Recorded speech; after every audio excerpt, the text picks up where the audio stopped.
proses pembelian e-commerce secara lebih telus, diyakini dan tulen. Perjalanan ini bukanlah sesuatu yang mudah dan ia bukan sekadar sebuah laman web, tetapi melibatkan sistem pembarian selamat, pengesahan transaksi, kepercayaan data, keupayaan jalur lebar, infrastruktur digital serta keselamatan cyber yang menyeluruh.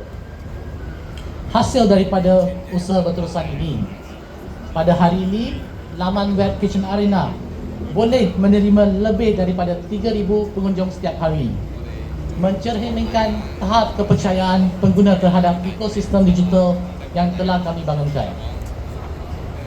Kedua, kami juga ingin merakamkan perhargaan kepada Mautic.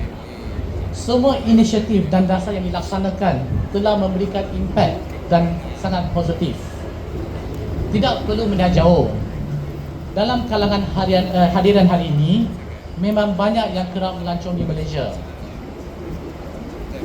Mereka lebih memilih untuk berbelanja di negara ini, malah ada yang mengambil keputusan untuk menghantar anak-anak mereka mengikuti kem musim panas dan mencari peluang pendidikan di Malaysia.